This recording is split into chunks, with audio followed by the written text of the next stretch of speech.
2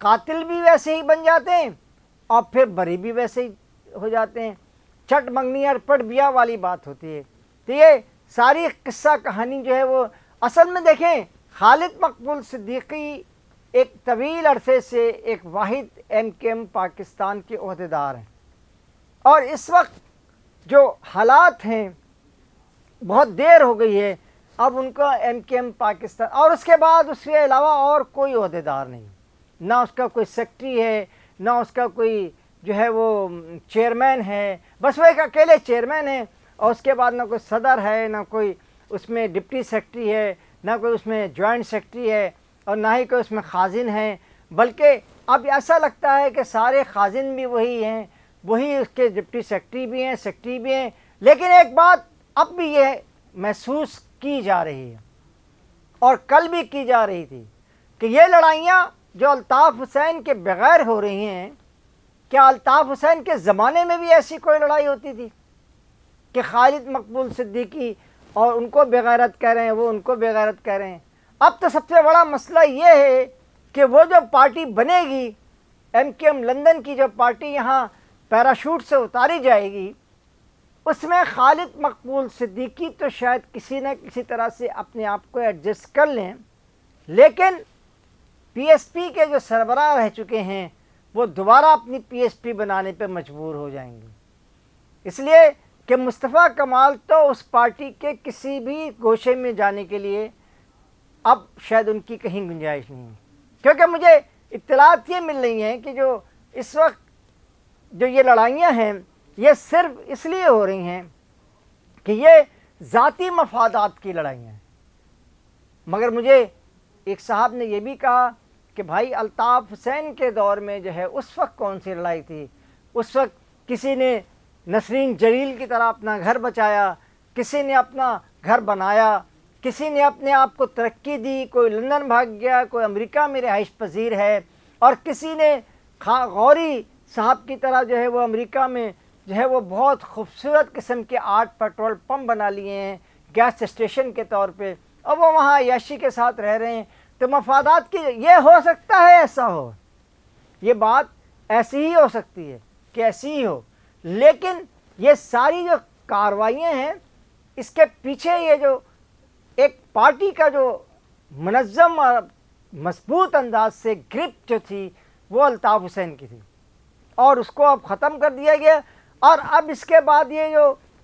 ہماری کرتا دھرتا یعنی ہاتھ ہے نا، خفیہ ہاتھ جسے کہتے ہیں، اس نے دراصل کراچی کے وسائل پہ قبضہ کرنے کے لیے پیپلز پارٹی کو بھی نوازا ہے،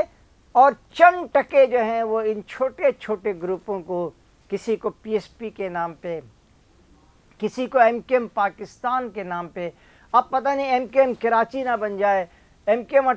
22-23 ٹکڑوں میں نہ بٹ جائے جیسے مسلم لیگ بٹی ہوئی ہے. لیکن دوستوں سب سے پہلے میں آپ کو بتاؤں کہ اس بجٹ سے جو کچھ کراچی کو ملنا تھا اب وہ نہیں مل رہا ہے. اب وہ سارے کا سارا پیپلز پارٹی نے اپنے پاس رکھ لیا ہے، اور اب وہ کراچی کے ساتھ وہی کچھ کرے گی جو وہ ماضی میں کرتی رہی ہے. یہ کوئی ڈھکی چھپی بات تو ہے نہیں. تو یہ جو ساری جو اس وقت لڑائیاں ہیں وہ صرف اور صرف کراچی کے اردو بولنے والوں کو بے پناہ نقصان پہنچا رہی ہیں، اور میں اس بات پہ بالکل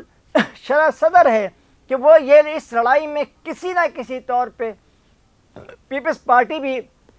ان کو شے دے رہی ہے کہ ہاں تم ان کے خلاف بولو، وہ ان کے خلاف بولو. اور یہ پی ایس پی کے خلاف فیصلہ بھی اسی لیے لایا گیا ہے تاکہ یہ ساری صورتحال جو ہے وہ تبدیل ہو، اور اس تبدیلی کی صورت میں اس شہر میں